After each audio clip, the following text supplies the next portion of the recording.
Alrighty, folks. I think we've got most people here, so we'll go ahead and get going. My name is Melissa Ruth, and I am part of the Logan Simpson consultant team that is helping DOLA with these webinars. Quick kind of 101 on how we're going to run this presentation. We want the presentation to be very interactive. So throughout the presentation, you'll see in the bottom right-hand corner quite a few slides that have stoplights. So we'll stop and take questions at that point, or if you have a question that comes up throughout the presentation, feel free to use the chat to submit questions, or if you want to submit anonymous questions, feel free to use the Q&A. We also ask that if you do ask a question, if you could either put in you can rename yourself and include your jurisdiction that you are from, or when you ask your question in the chat, let us know what jurisdiction you're from so we have a little bit of context to answer your questions. With that, I will hand it over to Jen Gardner to start us off. Thanks, Melissa. So I'm going to just run through some of the folks on the phone here from the consultant team and from DOLA, Division of Housing, CHAFA, and OEDIT, just so all of you with the local governments know who's on the phone that can answer your question. So as Melissa said, she and I are with Logan Simpson. We're a consultant team that was hired by DOLA to help facilitate these webinars and facilitate some technical assistance trainings to help you all, the local governments, navigate this Proposition 123 process. We also have Sarah McLean from Western Spaces as part of our consultant team, a master in housing analysis and needs assessments. With DOLA, we have Robin DeFalco and Andy Hill on the phone. With the Division of Housing, we have Connor Everson and Mo Misko, and they'll be doing some presenting throughout this presentation and be available to answer a lot of the technical questions. From CHAFA, we have Steve Boyce. From OEDIT, we have Hillary Cooper. And then we have a couple of folks joining us today to speak on their experience with filing a commitment. We have Katie Kent from Frisco and Kathy Pagano from Gunnison. So they'll be giving a little bit of insight as we go through the presentation as to how their process went and kind of maybe some key tips to help you with your commitment process. So today we're going to do a little bit of an overview and description of the dedicated funding that's available. We'll talk a little bit about how you develop your baseline and file your commitment. And then that's kind of the bulk of the presentation. We'd like to go into a little bit more on the compliance process and fast track approval process, which some of that is a little bit more future looking. The rural resort classification, which I assume a lot of you are interested in, and then additional resources and technical assistance that will be available over the coming months. So first and foremost, we wanted to kind of go through some of the key players, just so when you hear these acronyms and these terms throughout the presentation, you know who we're referring to. One of the biggest key players would be you, the local governments. Then we have the Department of Local Affairs, DOLA, and under that umbrella is the Division of Housing, which we oftentimes refer to as the DOH, and the Division of Local Government, the DLG. OEDIT is the Office of Economic Development and International Trade, and then CHAFA is the Colorado Housing and Finance Authority. So just keep those in mind as we go through the presentation and you see those acronyms. These are the key players that we're speaking of. All right, let's move on into the kind of what is Proposition 123. And I know a lot of you have heard about Proposition 123, know generally about its origins, but it was approved by Colorado voters in 2022. It establishes a state affordable housing fund. And how that fund works is it's a 1/10% of our federal taxable income. So we'll talk a little bit later about kind of what that results in. But first and foremost, this is your opportunity it is an opportunity to provide access to a dedicated and sustainable source of funding for affordable housing projects and initiatives. And this doesn't just benefit the local governments, although it does stem from the municipalities, counties, and tribal governments. It also helps unlock funding for nonprofit and for-profit developers and housing authorities, for nonprofit agencies associated with housing, and other third-party agencies, as well as you'll see later some programs for homelessness and other housing-related issues.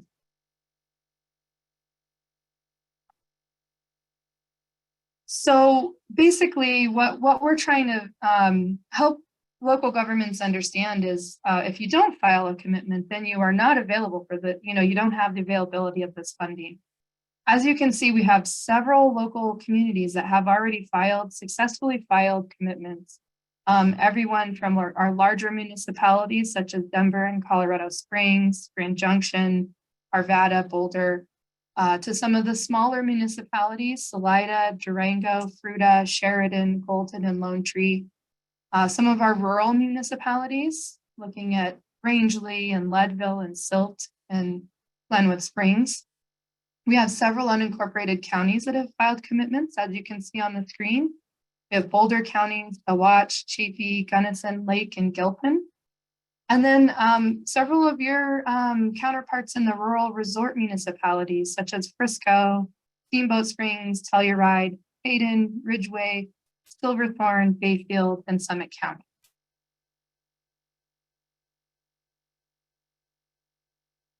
So how this funding breaks down, this is all part of the state law that was enacted with this proposition.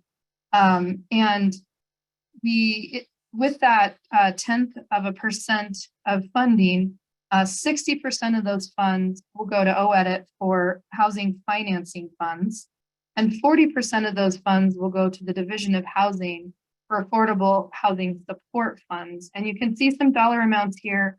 The year one dollar amounts are in. They started January 1st of this year and rolled through the end of June. So that 160 million is the actual amount that was pulled into the fund this year.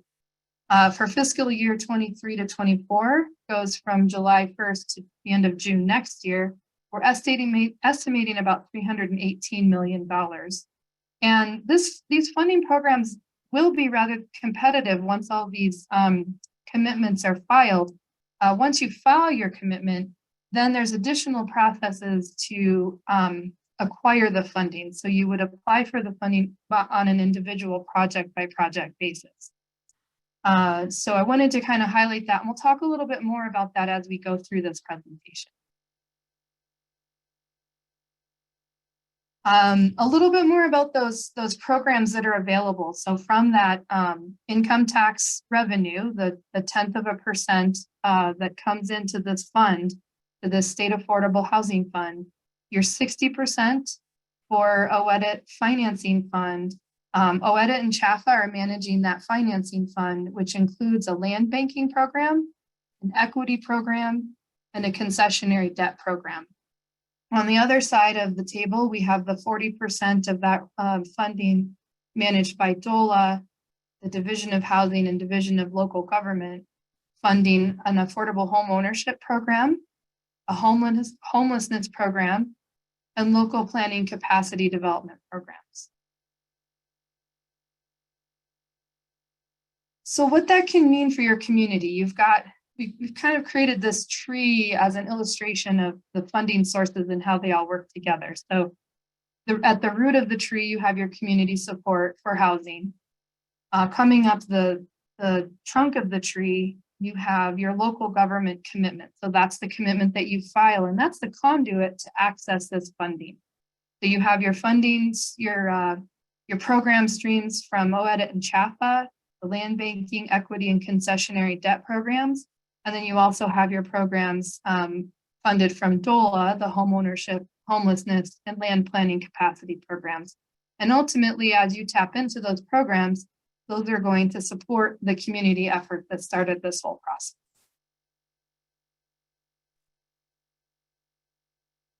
So A little bit more about how that funding breaks down into those programs. So from the DOLA perspective, 50% of that 40% allotted funding goes to the homeownership programs.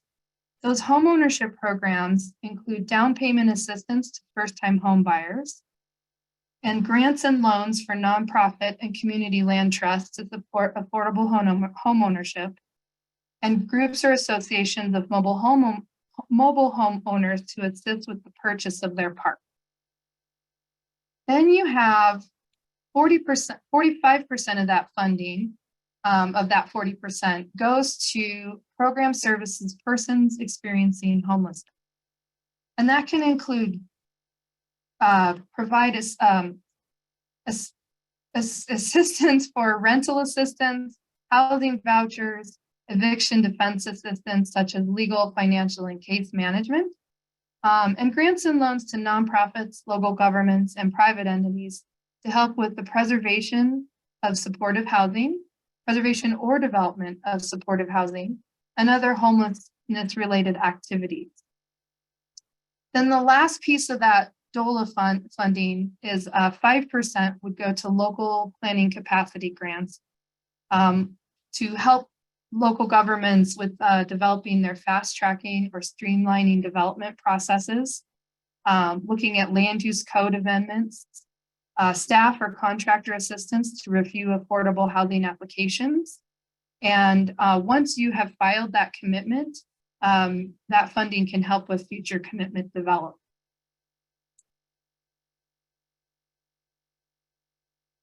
So now I'm going to toss it over to Steve to talk a little bit more about the OEDIT and CHAFA programs and how the land banking, equity, and concessionary debt programs work within this funding source.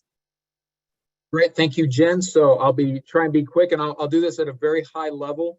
First of all, let me also state that if you go to the website again below, Colorado Affordable Housing Financing Fund.com, you will find at some point all of the program guidelines up there once we have a chance to get those published. So as we had mentioned earlier, we are anticipating $96 million that we will fund for the 3 programs that you see here. That'll be in the first year. In the subsequent year 2 of the funding, we're effectively will double that to about $192 million. But it's divided into 3 programs: land banking, equity, concessionary debt. For those of you who are interested in land banking, I'm just going to say this now. There is an LOI process, and those LOIs are due Monday, August 21st at midnight. So get those in. If you have any questions about whether or not, if you're thinking, is your project eligible, just submit the LOI. Because if you don't submit the LOI, you won't be eligible to actually apply. So I just want to get that out of the way there right now. But the way the land banking program works is that it provides grants or forgivable loans to nonprofits or local governments to acquire and preserve land for future affordable housing development and home ownership as well. So that's the first program. The next program is the equity program, which creates equity investments into a project for the preservation of low and middle income multifamily rental developments. And there are some AMI requirements. We'll tackle that on the next slide again at a very high level. Part of that equity program is establishing a tenant equity vehicle, which would be funded through program earnings. And again, that would allow for tenants, residents to eventually move into that home ownership stage there. So we're still working on kind of what that equity program and that tenant equity vehicle looks like. So there'll be more announcements later this fall as we work through that. The third program is the concessionary debt program. And again, this would provide not equity, but loans to for-profits, nonprofits, and governmental entities to support affordable housing investments. This would come in a couple different factors. Would provide debt financing for low and middle income multifamily rental developments, debt financing for existing affordable multifamily rental properties, as well as providing gap financing in the form of subordinate debt and pre-development loans for low-income housing tax credit projects. So if you're familiar with the LIHTC process. In addition, this is probably not pertinent to anybody here, but there is a caveat that a part of the proceeds will also go towards modular and factory build housing manufacturers. So that's just a kind of a separate part of this, but just wanted to let everybody know that it exists. So if we're going to go to the next slide, we'll talk about the AMI requirements here. So so the first there on the left is the land banking. So you kind of have two options for land banking. For rental projects, you would be restricted all units at 60% AMI. And then if you have a home ownership project, those units would be restricted at 100% AMI. You can have a mix of the two on both properties, or on both home ownership and rental on the property, but just know that you're capped at 60% and 100% AMI. In addition, you can also, it allows for some mixed use. 30% of the actual property could be utilized for mixed use commercial or market rate development. So if you have some, like a home ownership project where you need some market rate units, just note that those would be included in your 30% of eligible mixed use. So those are the AMI requirements for the land banking, 60 and 100%. The concessionary debt, those programs are capped at 60% and at an average of 60% AMI. So if you have a LIHTC project and you're doing income averaging, you can go above 60%. You just have to average out at 60% AMI. And then again, at 90%, that equity program would allow to go up to 90% AMI. More detail again to come along with that. And then you see the AMI requirements for the DOH programs. And I'm not sure if there's somebody if Mo, if you were going to speak to that, or if somebody else wanted to speak to that, but there they are for those DOH programs. Thanks, Steve. I'll jump in on those DOH programs. So the Affordable Home Ownership Grants and Loans and Mobile Home Park financing has a target of 100% AMI, and then the down payment assistance programs have a target of 120% AMI. And I do want to highlight that the little asterisk at the top that speaks to the rural resort petition, due to a House bill update earlier this year, the rural resort communities can petition to use a higher AMI for some of these programs. So I think Mo might go into a little bit more detail on that later in this presentation, but I thought that was kind of key to point out to this group.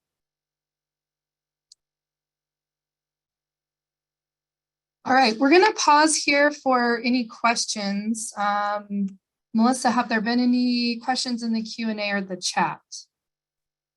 We had one in the chat that I do want to highlight. So the presentation, this slide deck, as well as a recording, will be posted to the engagedola.org website early next week. We have been recording all of the presentations. So we've done 2 of these webinars so far, one for large municipalities and one for small municipalities. Those recordings and slide decks, I believe, will be up early next week as well. We have 2 more webinars in this series that will follow. We'll have one for unincorporated counties and one for rural municipalities. The presentations are all pretty much the same. Their examples that we use are slightly different when we talk about the commitment filing. And then this one will have a little bit more information on the rural resort process, but they're pretty much the same presentation. So if someone else in your jurisdiction wants a little bit more information, they can feel free to watch one of the recordings or attend one of the other presentations. Yes, Andy just dropped them in the chat. So the rural presentation will be August 30th from 1 to 3, and then we'll be doing the unincorporated county webinar August 24th from 2 to 4.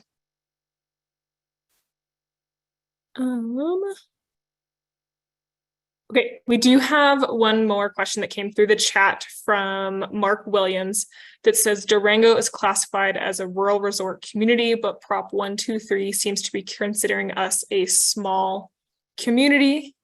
And Robin responded that thanks for noting that, we will correct that in the future. Oh, that's on the slide. Yes, we will fix that.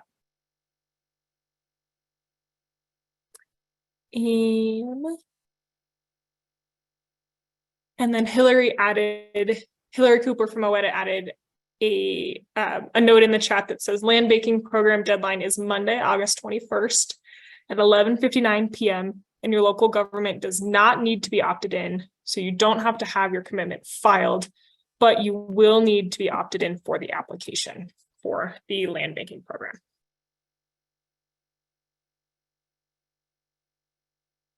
And that's all we have in the chat. So feel free to, again, drop questions in the chat or in the Q&A if you want them to be anonymous. We'll try to read them throughout the process.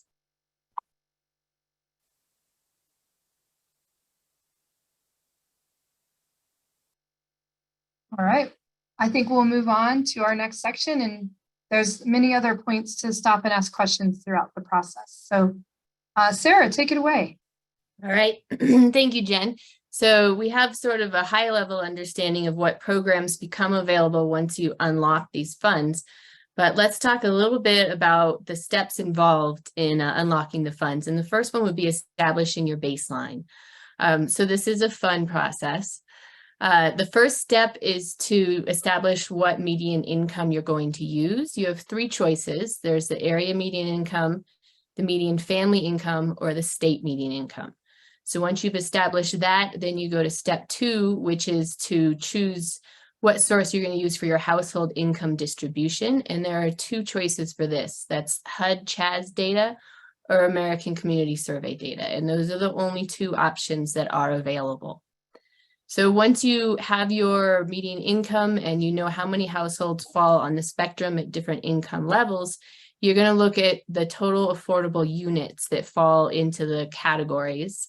And affordable is defined by statute. It's defined as no more than 30% of monthly household income toward a housing payment. For affordable units in ownership, that's 100% AMI and below. And for rental units, that's 60% AMI and below. And so with that, you will have your baseline. And from your baseline, you can then opt to file a commitment, which will be increasing by 9% in 3 years, increasing your baseline. So what is your commitment? The objective is to increase affordable housing by 3% annually or 9% over 3 years. And that includes new housing, and that is when it's permitted, not when it has a certificate of occupancy. So it just needs to be permitted. And existing housing, which is converted from market rate to affordable with some mechanism to preserve affordability, such as a deed restriction or a land use restrictive agreement.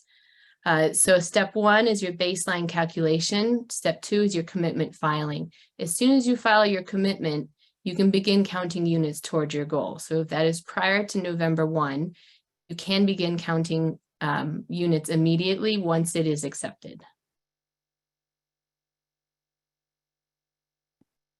So just to look at this sort of in a bigger picture, we talked just now about early filing. If you file before November 1, you can start counting towards your commitment immediately. There's an option for a 3-year commitment.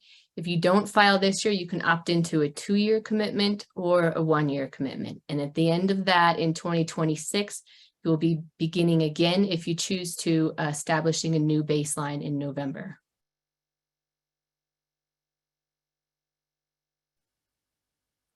So with that, we're going to hand it over to Connor to talk about a couple of the tools that are available to help you establish your baseline and file your commitment. Thanks, Sarah. So I'm Connor and I manage policy and data analysis at the Division of Housing with the state. And there are 2 different resources that we want to highlight here for localities as you look at your baselines and your commitments before we dive into the commitments themselves. So this is the first resource that we made available back in the winter of this year. And this is a data table, a spreadsheet of potential baseline options for localities. So this was the first attempt that we had at helping localities arrive at a baseline, and we received some great feedback on this. One of the positives, especially for some rural resort localities, is that this is quite easy. If you find a baseline amount, an annual goal on the spreadsheet that works for your locality, then you can use it straight away to file that commitment. If it's something that doesn't seem especially accurate or realistic, then that is a negative trade-off, which is why we created the baseline assistance tool in the spring of this year. The baseline assistance tool is an interactive resource and really helps account for those issues that we have with the reference table. It helps you account for the price changes that have occurred since the statutorily required data was collected around 2019, so correcting for that inflation. And it also helps you account for the turnover in your housing stock for sale units and the portion of those that are counted towards your baseline. And we've seen rural resort localities pretty well balanced between both of these options. For some, they really need that fine tuning of the baseline assistance tool, and for others, especially counties, the reference data table can work better sometimes, but both are completely acceptable.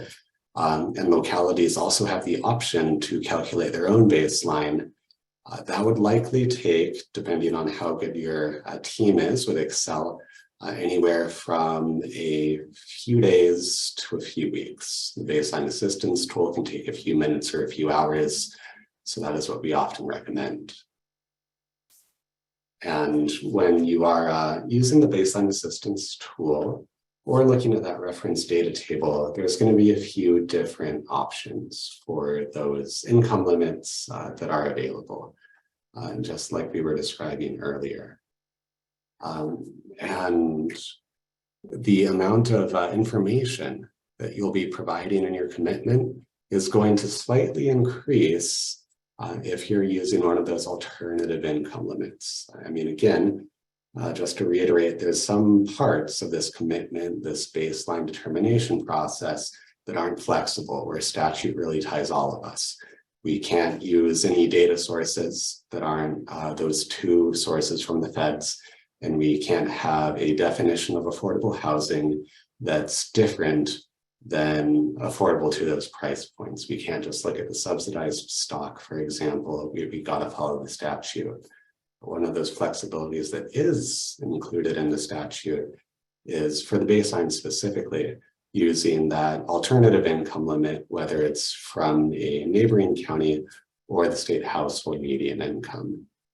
If you do make that choice, because it better reflects your local housing and workforce needs, that's something that we're going to need some additional discussion, some narrative on within that commitment filing.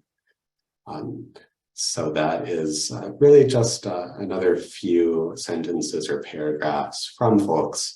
I do want to highlight that we cannot accept a commitment filing that uses one of those alternative incomes if it's just for the reason that it gives you a lower baseline. It has to fit the local needs of the workforce in your housing market better than your own area median income, and we do expect a discussion and reasoning on that. And the next part that we'll be going over is a commitment filing that we are sharing from an actual locality. And before we go over that, the commitment filing process is all through an online form-based system. I think we heard from one rural resort locality that the actual commitment filing process, filling in the form, took less than an hour, maybe even 15 minutes. So that part can really be quite quick once that baseline amount is determined. But I can't remember from the Logan Simpson folks, have we hit a stoplight yet, or should we keep on going to the commitment example? We just passed the stoplight, so we could back up, we don't have to back the slides, but we're welcome any questions. Okay, thank you. It looks like there's a few in a chat. I'm still scrolling up to read them. So it looks like we have one from John that reads, way to lean in to providing proposed baseline data to confirm or contest. That is a huge time savings and probably helps it be consistent across the state. I guess I can't quite follow if that's a question or a statement. Sounds like a statement, Connor. Okay, thanks. And thank you for that, John. Appreciate that. I'm in presentation mode. So I think that's all that we have for now. And we can keep on going to the commitment example, which I think will be quite helpful. So this is the actual commitment filing from Gunnison County that they agreed to have us share today. And this is the first page of the form that you see. It's quite straightforward, but the one part to flag is that we expect the number figured here, in this case, 454, to be that baseline amount, the big number, as opposed to that 3-year annual goal. So that is something that we initially look at in our completeness check. And if that baseline looks really just astronomically low, like a single-digit number, then we might kick that back to your locality just to see if everything was entered as we expected it to be. But after that, the next section that we have is some additional information that we again really check for completeness. Because if we know where the baseline information came from, our state resources, and if we know where the AMI came from, and what type of AMI it is, then it helps us back into that baseline amount just so that we can see the work that everyone did about where do they come from and how do they get to that baseline at the end of the day. And the really biggest part here potentially is this methodology discussion. Some localities keep it quite brief, just a sentence. Others do a few paragraphs, but I applaud Gunnison on that nice middle balance that they achieved here. The reason why we really appreciated this discussion of methodology is that it helps us just get that additional information on how was that baseline determined. And by knowing that they use the baseline assistance tool and some of their choices, even some citations of how they arrived at those choices. That really just helps us confirm that all of the baseline parts are fitting with statute and that we have everything in the record correctly for when we look back at this in a few years from now. And the next part of this is some more optional information. The statute does establish priorities on the CHAFA side of program funding, but also on the commitments. The statute doesn't compel any locality to have any kind of ordinance or resolution on those priorities on the commitment side about density, about the deconcentration of affordable housing, but it is something that statute wants to be discussed if possible. So we have that as an optional part here. It's totally fine to keep this part blank or to keep it brief or high level. We like what Gunnison had here, and other localities repurpose existing work, like referencing their comprehensive plan or even directly pulling from existing planning documents for this part. And the last part that we have of the commitment filing process, where there's really a level of choice involved, is the opportunity to optionally outline what are the different localities that you intend to be working with. This is another thing that can be left blank, and this isn't compulsory at all. This is really just helping us start to connect those dots in the compliance side of what should we think about in terms of that intergovernmental collaboration and taking that joint credit, which is going to be taken into greater depth later in this presentation here. And I do want to reiterate, if your localities are interested in taking joint credit for those increases in affordable housing, you don't need to agree to that. You don't even need to state that within the commitment itself. You can arrive at that at a much later point in time, and that involves a written agreement with between your localities. But the last part that we have here is really just a kind of agreement, a certification section, just so that you can review the work that's happened so far and verify that those dots are connected between the baseline and the annual goal. And really that's about the extent of the process, and that's why we're hoping it's fairly quick and painless from the other side of the table here. And really just to kind of reiterate the positive parts of this filing and what we suggest folks keep in mind as you're doing your own commitment drafting. Just double check those parts of the administrative information, the proper name of your locality, whether that's the town of Vale or Gunnison County. That is the format that we like it in, and we might change it on your behalf just for the sake of consistency if it doesn't fit within that model. Again, we do this initial completeness check on that baseline amount of affordable housing and on the discussions that are provided, because we can't do that second part of the review for compliance if the filing is incomplete. We might kick back that filing if it is incomplete so that we can engage in the rest of that review process before accepting that filing formally. What we do appreciate is just that really a middle level of discussion in that baseline determination narrative section, so that we can either precisely reproduce that baseline amount. We can do that if you use the baseline reference data table, or if you put the link in for your baseline assistance tool. Those are two ways that we can exactly reproduce your baseline. But we will be looking at the information that's provided just as a spot check to see if the baseline is being produced in compliance and that everyone is really working through this similar goal-making system.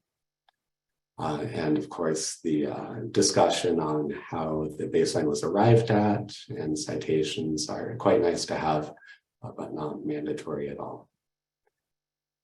And we have a stoplight here, so this is the time for questions and comments before we get deeper into the commitments.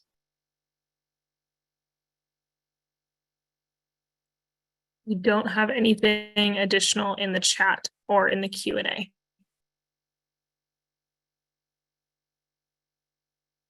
Which means I'm assuming everyone thinks the filing is super clear and super easy, right? That's what we'll choose to believe until we hear otherwise.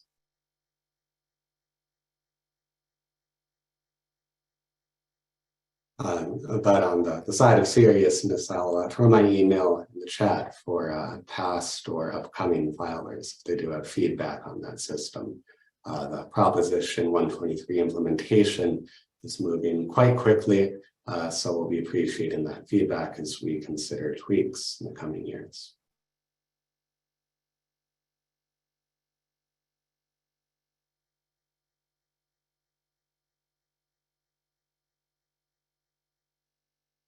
Great, thanks, Connor. Well, we will hand it over to Katie Kent from the town of Frisco to give a little bit of narrative about their firsthand experience.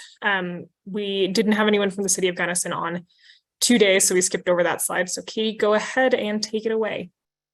Thank you. So good afternoon, everyone. I was just asked to kind of hop on and give you our overview of what it was like for us submitting to the application process.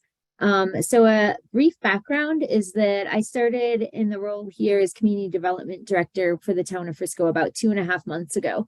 So I hopped in, and as soon as I started, one of my first things was to get us signed up for this. So it's kind of a quick direction. And I admit I was not very up to date on what this program was or what I was supposed to be doing for it.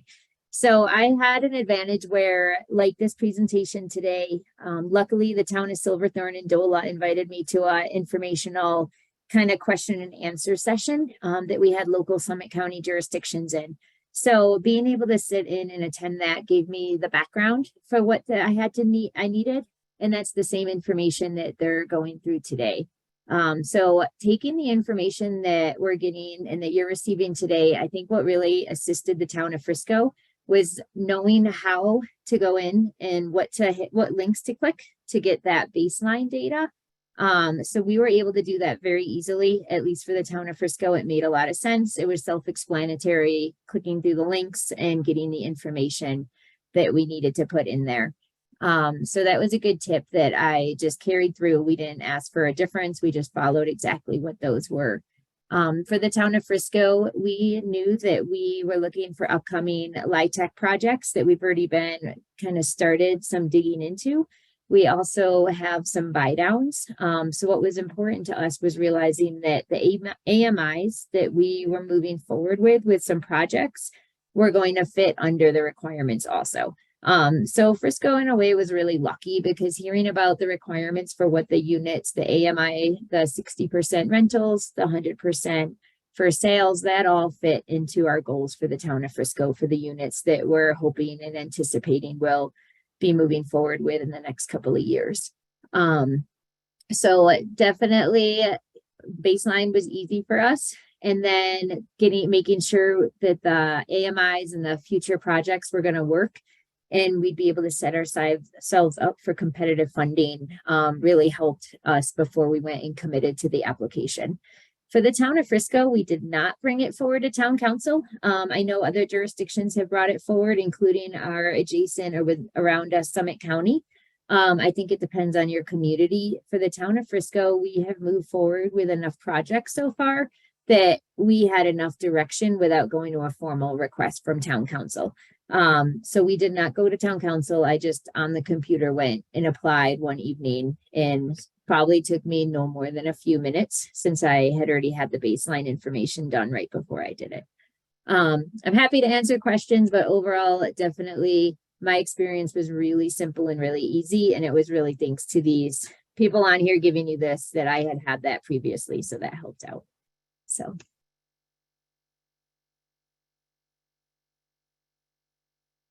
Well, thank you so much, Katie. Should we see if there's some questions in the Q&A here? The first one says, can you speak to the AMI info that is required in the filing?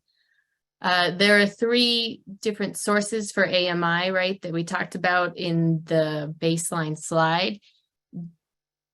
I could ask for a little clarification on what you're asking regarding the AMI info. I think it's the next one down, Sarah, that says it's my understanding that the commitment is for a certain number of units at 60% max AMI for rental and 100% ownership. Is that just included in the commitment language, or do we need to show more detail about our ability to stay under AMI limits? No, as long as you're within the up to 60% rental and up to 100% for ownership, you do not need to add additional language.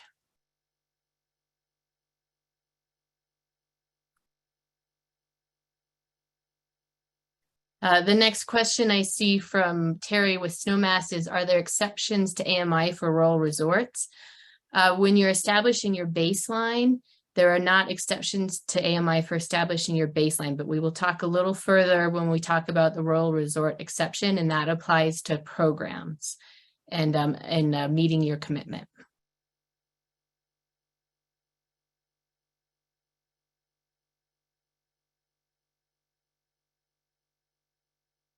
Do we have any further questions for Katie about their filing process with the town of Frisco?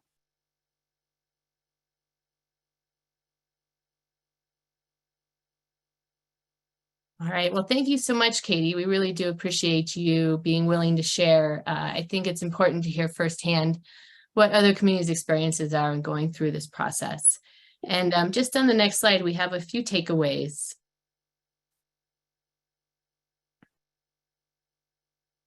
Yeah, there we go. Thank you. Go one up. Perfect. And this first one was echoed by what Katie said, is that it does not take much time to file, is what we're hearing from other communities. The most successful localities have a 3-year goal, which balances needs, capacity, and reality. The Department of Housing will only ask you to resubmit your filing if it is incomplete or not compliant with statute. The only downside of not meeting your commitment is you're not eligible for funding in 2027 only. So that is the only downside. Funds are for local governments as well as third parties, developers, nonprofits, homeowners, residents. So it is up to the local governments to choose if they want to unlock these funds and make them available to these other third parties as well. Currently, once the filing is accepted, only the community name is published on DOLA's site, and in the future it will also include baseline and commitment numbers, but right now it remains relatively private. Do we have any questions before we move on?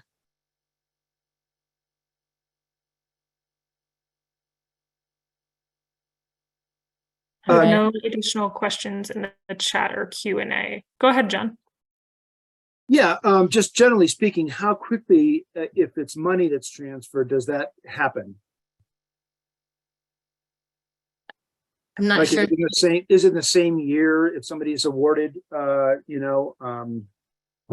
money from one of these programs? Is that something that happens rather quickly, or is that something that's like a year out or 6 months out, or how does that work?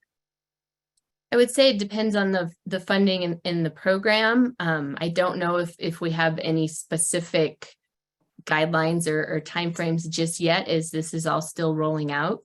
I see Hillary has her hand up and she might have a clearer answer for you. Go ahead, Hillary.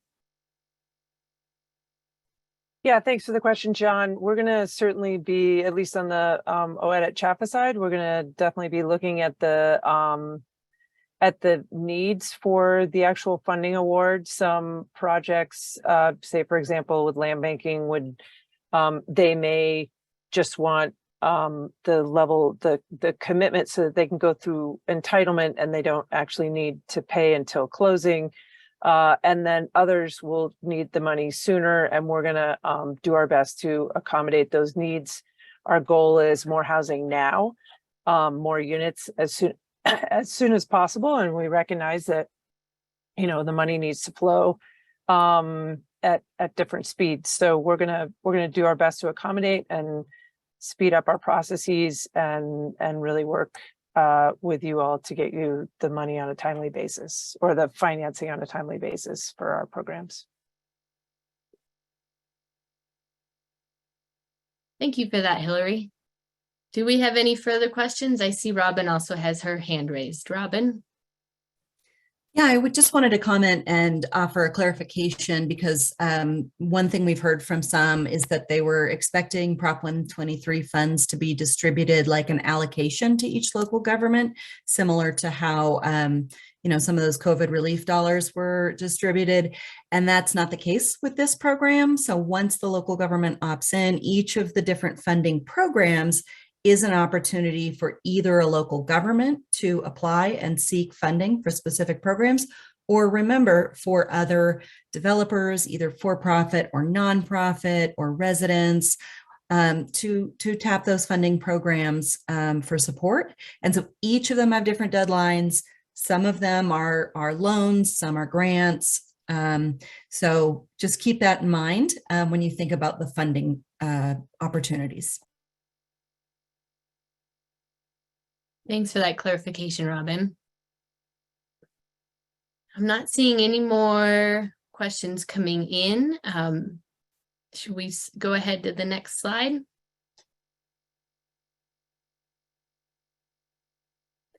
So let's talk a little bit about compliance and fast track approval.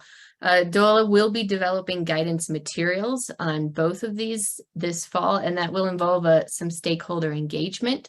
So they do welcome your comments and thoughts on this. But let's talk a little bit about what it means now. Yeah, the next slide. Thank you. So compliance by December 31st of 2026 is the deadline to meet the 9% increase, and that's if you filed this year. And that includes new housing and existing housing that's converted from market rate to affordable. If you fail to achieve your commitment target, you become ineligible for funding in 2027 only. You may file a 2-year commitment by November 1st of 27 and be eligible for funding again in 2028. And this graphic below should look familiar to you. We discussed it a little earlier, but what we've added here is the November 1st, 2026, establishing your baseline in pink down there and having fast track approval in place. It does not need to be in place for this first round. And then the compliance by December 31st, 2026. I'm going to go to the next one. Thanks. So what is the fast track approval process? Again, it's not required for this first iteration, but it must be in place for your commitment, which would be due November 1st, 2026. And it is having a process in place to come to a final decision on a complete application, which is a special permit, a variance, or other development permit in 90 calendar days if 50% or more units constitute affordable housing. And this does not apply to subdivisions. So there is an option to extend for an additional 90 calendar days at the request of the developer or for a review period required by another local government or agency where approval is required. And then you could also grant an extension for additional information on revisions, and that's 30 days from the response or 5 days to respond.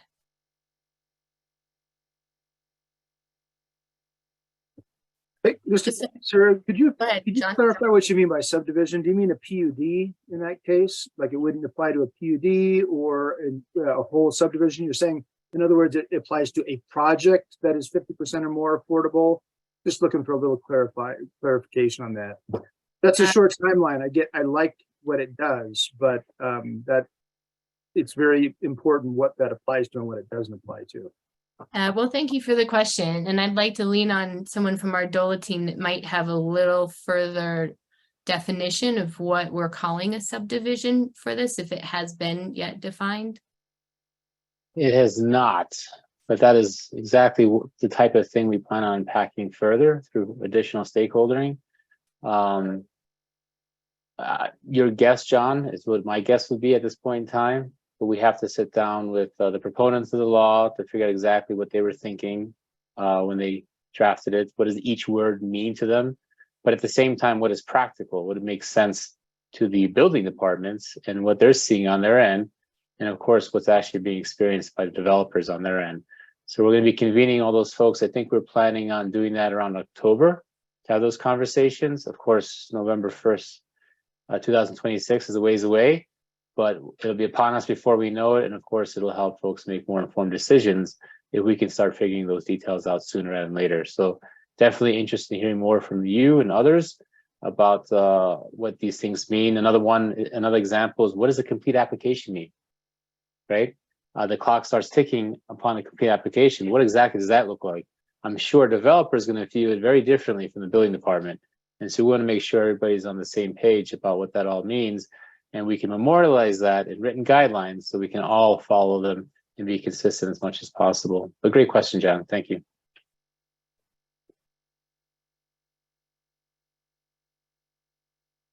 Thank you for that, Mo.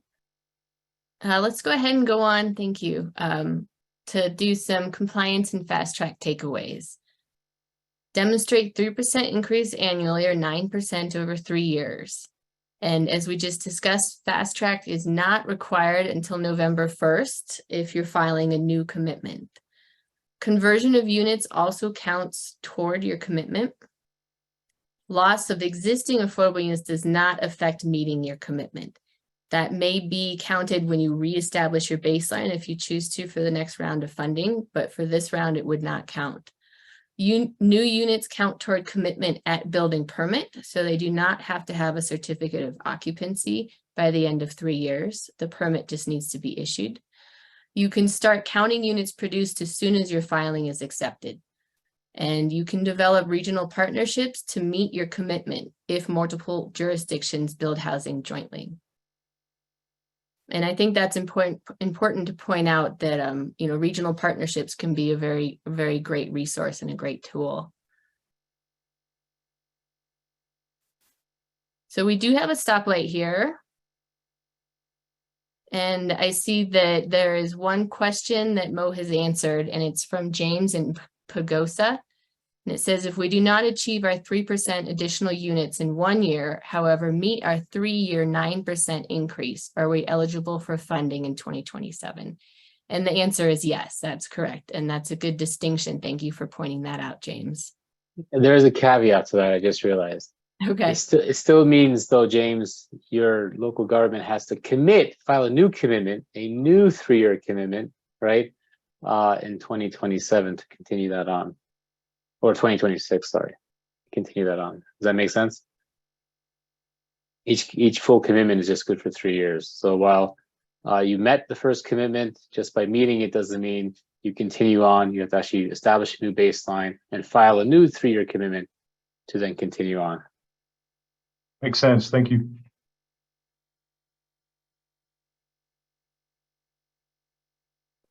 Well, thank you for your question. Do we have any more before we move on? Looks like Hillary has her hand up. Oh, thank you, Hillary. Go ahead. Yeah, I just wanted to add, and maybe Mo, you can help me with this one. I'm looking for the language in 23-1304, and I can't find it right now. But in addition to that list, all projects that are funded with Prop 123 funds will count towards that 3% or 9%. So there could be some, opportunity to count more units in there if they are funded with 123 funds, they will count. Yeah, I think the law was actually specific to the projects funded by the OEDIT CHAFA funds. Unfortunately, that courtesy was not extended to the DOLA funds for some reason. But we are also convening stakeholdering to chat about, we're planning for this to occur in September, hopefully, we can meet that timeline, to really discuss what compliance looks like, because that's a little bit tricky as well and confusing. The way the law was originally written and also amended, it doesn't provide all the answers we need. We want to make sure we connect all those dots as best as possible for folks as well, even though we're talking about December 2026, when we start verifying compliance. We want to make sure we're all on the same page sooner rather than later. So more to follow on that as well. Great point, Hillary.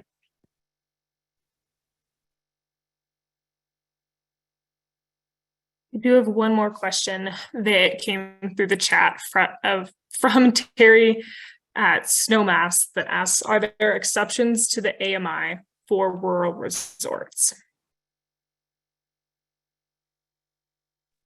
Not for establishing a baseline.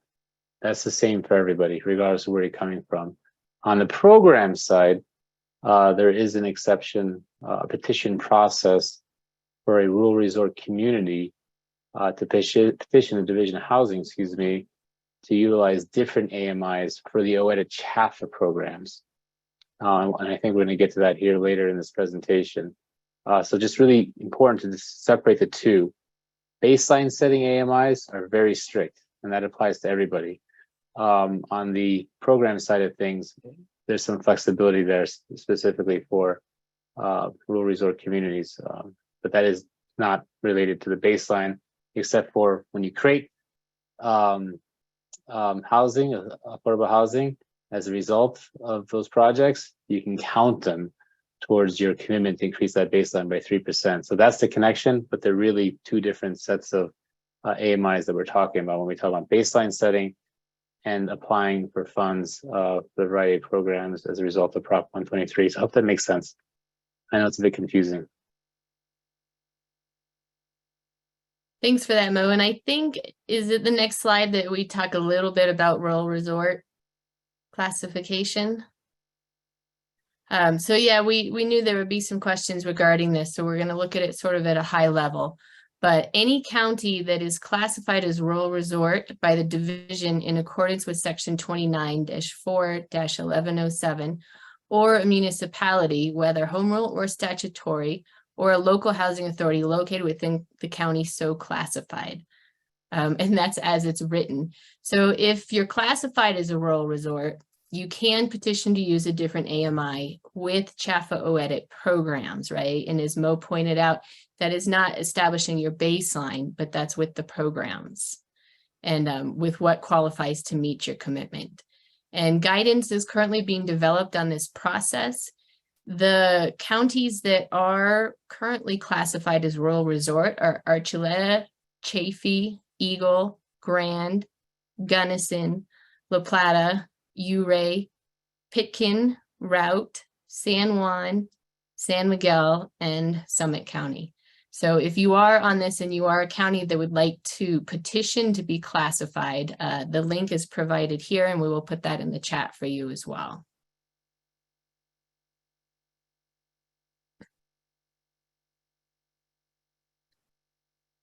You want to go to the next slide, Melissa? Thank you. So we'd like to wrap it up with some additional resources and highlight the technical assistance opportunities that are available.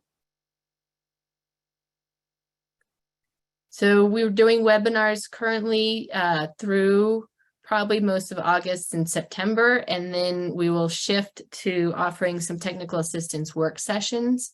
The webinars are really tailored for the community sizes.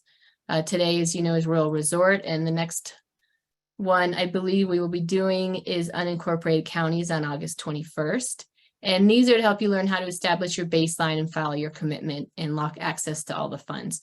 So if after working through this with us, you still have questions and you need a little more tailored technical assistance, that is available. We've had some number of requests and are working through them. Most likely they would be maybe digital and some may be in person.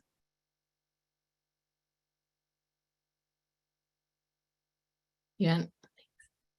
So a great resource is the DOLA engagement site, and these are just some screenshots for what is currently available on the site. But it's a great way for you to gain knowledge on statutory concepts and find resources to develop baselines easily, pose questions that haven't been answered, offer feedback on revisions or additions to materials, comment on draft processes to inform their development, and stay apprised of new information to take advantage of Proposition 123. So this is a great resource, and we'll put that in the chat as well.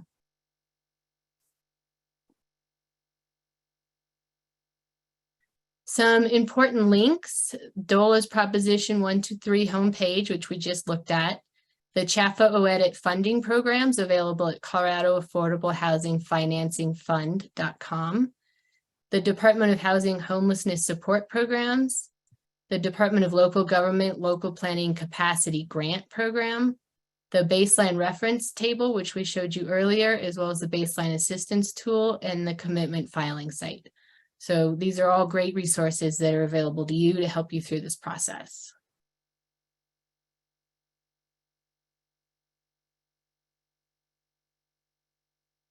And with that, we'd like to leave you with some contacts, specific people you can contact within each program. With DOLA Division of Housing, Mo and Connor are with us. They're both here today. With DOLA Division of Local Government, we have Andy Hill and Robin, who's the community development office. And with CHFA, we have Geraldine Francis, and Steve was also with us today. And OEDIT programs, we have Hillary Cooper, who's with us today as well. So with that, we'd like to open it up to any further questions that anyone has. We have one in the chat from Sarah with Fraser.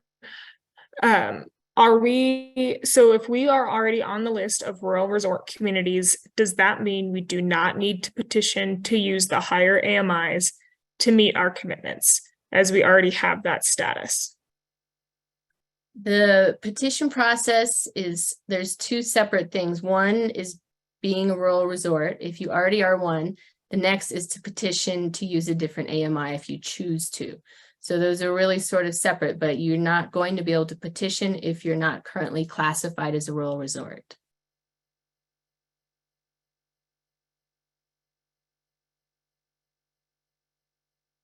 Few more coming through. One from Catherine. Do you have an estimated time frame of when you expect a petition application for modifying? Ooh, just went away. Oh, I just lost it. I've got it, Melissa. Thanks, Connor. So it's about the petition process whereby communities that are already classified as rural resort can petition for individual projects to have different income limits applied to them for the CHAFA programs. And the answer is that will become available next month in September.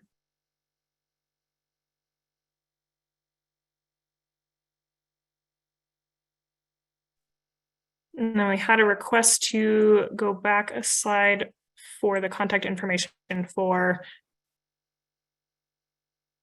the additional technical assistance workshop. So that is up here, and then we will put this in the chat as well for folks.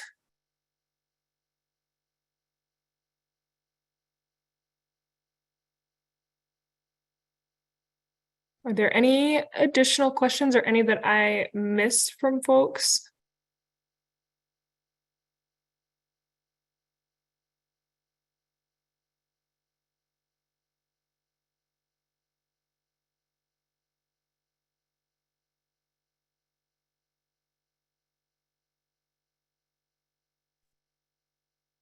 I believe James from Pagosa asked an additional question that Connor answered.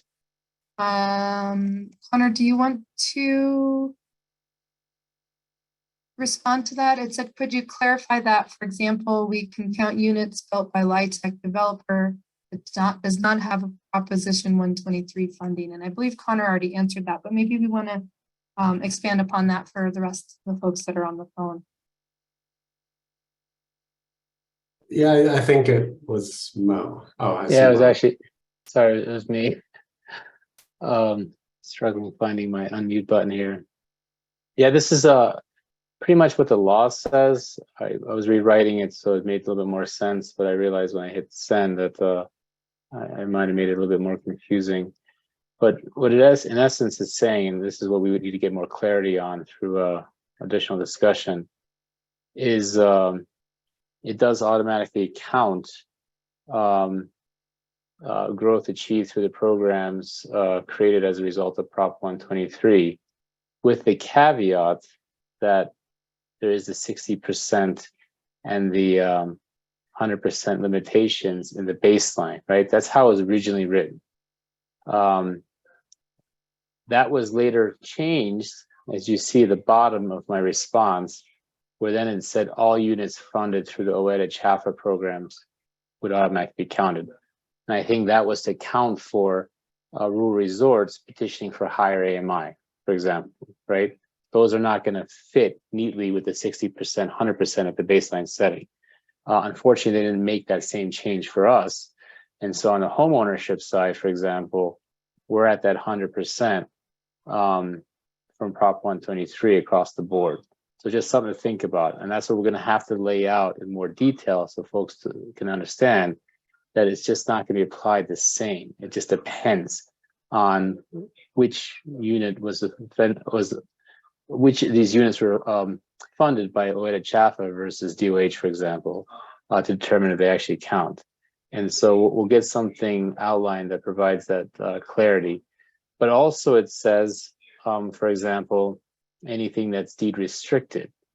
So anything that's outside of Prop 123, for example, that's deed restricted would automatically count as well. But there's going to be the caveat here.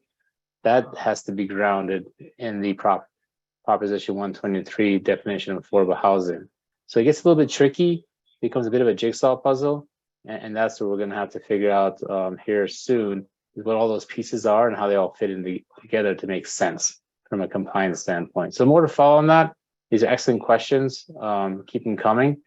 But right now we just don't have quite the clarity we want at this point, just based on a reading of the plain language of the statute, which is a bit confusing in this area, to say the least.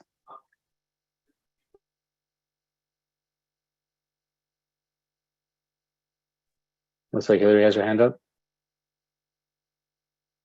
Thanks. I just was holding for a second there in case there were any other questions about that, but I just wanted to throw something out too. Steve Boyce did a great job highlighting the OED at CHAPA programs, so the financing fund programs.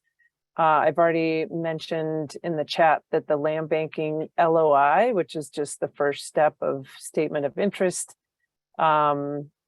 does not need the local government to be opted in. However, they will need to be opted in at the time of application. And we anticipate that to be in, Steve, I'm drawing a blank. Yes, September 11th. We're saying the week of September 11th, just in case we have some snafus on our end, but look for that. If you've submitted an LOI, the application window should open up around September 11th. So yeah, that's that mid-September date. And then also, and so at that time, the local government will need to be opted in for you to be able to, or, you know, the developer, the nonprofit, or whoever it is, the project land purchaser, to be able to apply. And then in addition, the concessionary debt programs, we plan to launch those in August, September as well. And you will need to be, the local government will need to be opted in for those. So those are just two deadlines that are coming up that are before the November 1st deadline. And we recognize that. And our goal again is more housing now. So we're not going to wait. So those governments who are opted in will have an advantage, as projects in their jurisdictions will be able to apply for those funds, as opposed to governments who are not opted in. They will not be able to apply for those funds in advance. Of course, they will in the future once they get opted in, but just want to give everybody a heads up, be very transparent about that. Take your time, you know, make sure you're doing the right thing. For some of you, it may not make sense to opt in. You all need to consider that at the local level, but just wanted to give you the heads up that those are some program deadlines that are coming up.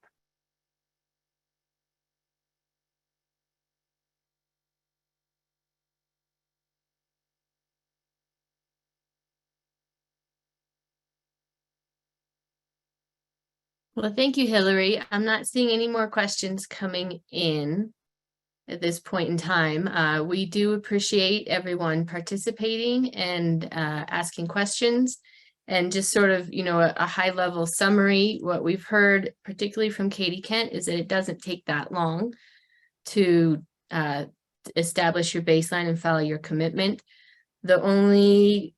If you do not meet your commitment, the only thing you lose out on is funding in 2027. You can reapply in 2028. And so those were just a couple of things that I'd like to highlight.